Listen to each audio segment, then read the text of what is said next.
प्राचीन भारत के एक समृद्ध राज्य विदेह में राजा चंद्रगुप्त का शासन था। उनके पास सब कुछ था, अपार धन, विशाल सेना और सुंदर महल। लेकिन राजा के मन में एक अजीब सी चटपटाहट थी। उन्हें रात को नींद नहीं आती थी। उन्हें लगता था कि जीवन में कुछ बहुत बड़ा छूट रहा है। एक दिन महल के द्वार पर एक फकीर आया।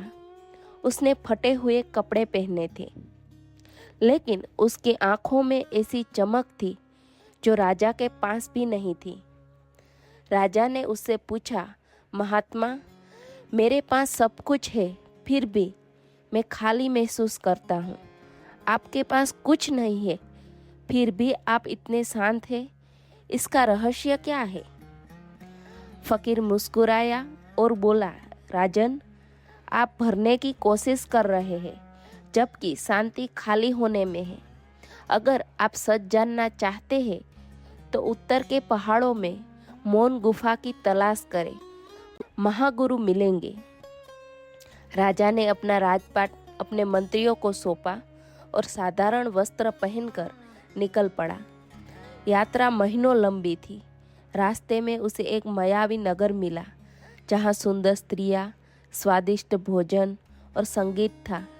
राजा को लगा कि यही रुक जाना चाहिए, लेकिन आधी रात को उसे फकीर की बातें याद आई। शांति खाली होने में है। उसने उस विलास को छोड़ा और आगे बढ़ गया। आगे एक घने जंगल में उसे कुछ डाकुओं ने पकड़ लिया। उन्होंने उसे खूब पीटा और उसका बचा कुचा सामान भी छीन लिया। राजा को बहुत क्रोध आया। वह उन्हें श्राप देना चाहता था, पर तभी उसे एहसास हुआ कि क्रोध उसके मन को भारी कर रहा है।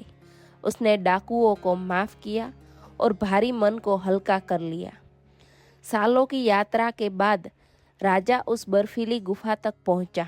वहां एक वृद्ध गुरु ध्यान में बैठे थे। राजा उनके चरणों में गिर गया और बोला, मुझे ज्ञान दीजिए। गुरु ने आंखें खोली। 1 साल बीत गया। राजा गुफा के बाहर बैठा रहा। वो रोज सोचता कि गुरु आज बोलेंगे, कल बोलेंगे, पर गुरु मौन थे। राजा का धैर्य टूटने लगा। उसे अपने राज्य की याद आने लगी। उसका अहंकार जाग उठा। मैं एक राजा हूँ और यहाँ एक भिखारी की तरह बैठा हूँ। जैसे ही उसने वापस जाने का सोचा, गुरु ने उसे पास बुलाया और कहा, चंद्रगुप्त, तुम अभी भी राजा बनकर सोच रहे हो। जब तक तुम्हारे भीतर का राजा नहीं मरेगा, तब तक सत्य जन्म नहीं लेगा। जाओ, इस पहाड़ी के नीचे जो बस्ती है, वहाँ जाकर भीख मांगो और लोगों की सेवा करो। एक राजा के लिए भीख मांगना मृत्यु के समान था। जिस नगर में वह कभी हुक्म चलाता था, वहाँ आज वह लोगों के तिरस्कार सह रहा था। कोई उसे रोटी देता, कोई उसे पत्थर मारता। धीरे धीरे उसका मेघ खत्म होने लगा।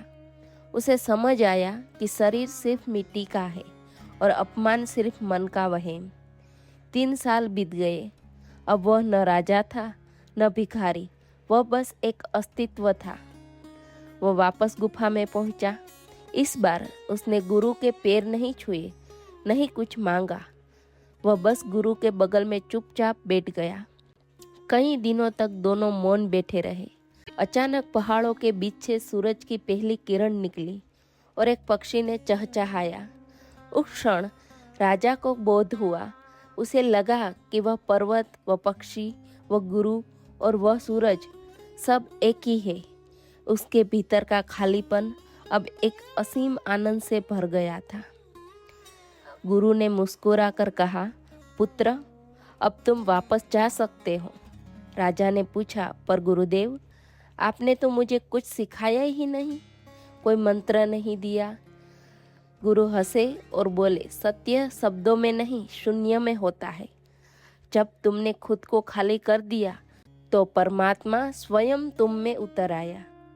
अब तुम राजमहल में रहो या जंगल में, तुम हमेशा मुक्त रहोगे। राजा वापस लौटा, लेकिन अब वह एक योगी राजा था। उसने राज्य तो चलाया, लेकिन बिना किसी मोह के।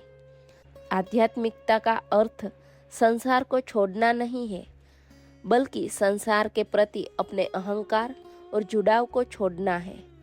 जब हम अंदर से शून्य होते हैं, तभी हम पूर्ण हो जाते हैं।